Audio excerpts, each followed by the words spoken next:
Bonsoir de la salle de rédaction. Les informations pour ce lundi 20 mai.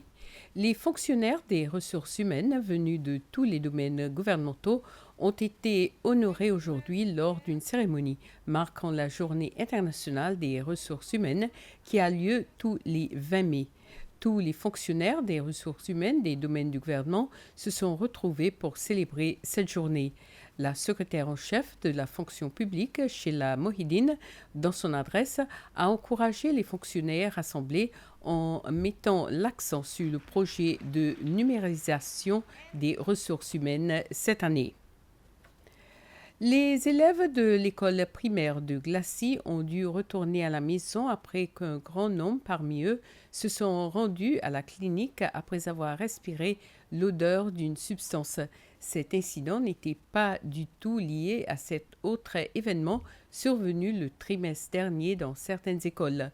L'odeur avait été plutôt provoquée par une personne qui pulvérisait un produit contre les termites dans le voisinage de l'établissement. Une trentaine d'enfants avaient été affectés par ce produit désinsectisant. Le département de l'environnement a déclaré avoir interdit le ramassage d'oiseaux des mers, les goélettes, pendant les 2 prochaines années en raison de la préservation de ces espèces et de la continuité de l'approvisionnement du marché des œufs. La directrice de la préservation au département de l'environnement, Ashley Daes, a expliqué que durant cette suspension, le département et ses partenaires seront en mesure de procéder à une plus large évaluation de la population de goélettes, leurs conditions de vie et l'écosystème dans lequel se fait la pendaison. 8 îles séchelloises abritent les goélettes pendant la pendaison. Ce sont Cosmoledo, Bird Island, Aride, Île aux Cerfs, Farquhar, Des-Neufs, Étoile et African Bank.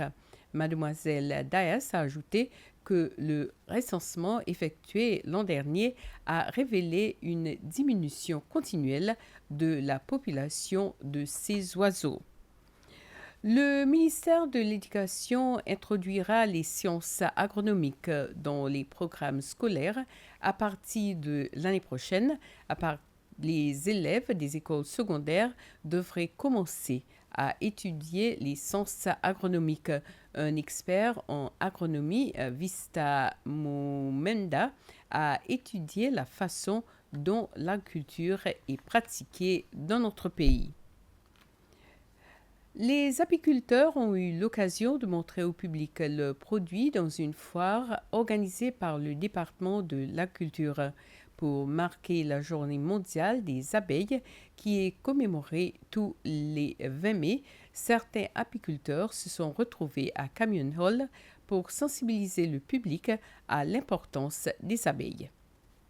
Avec le déclin mondial de la population des abeilles, déclin dû à de nombreux facteurs comme l'utilisation de pesticides et la perte de leur habitat naturel, l'avenir des abeilles et de leur survie devient de plus en plus préoccupant.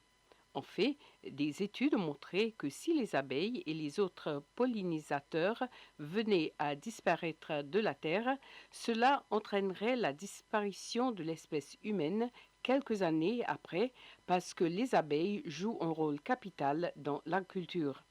Notre pays compte environ 85 apiculteurs, mais seuls quelques 6 d'entre eux ont répondu à l'appel. La Journée mondiale des abeilles 2024 se déroule sur le thème « Volons au secours des abeilles avec les jeunes ». Voilà, ainsi termine ce flash. Merci de l'avoir suivi. Bonne soirée.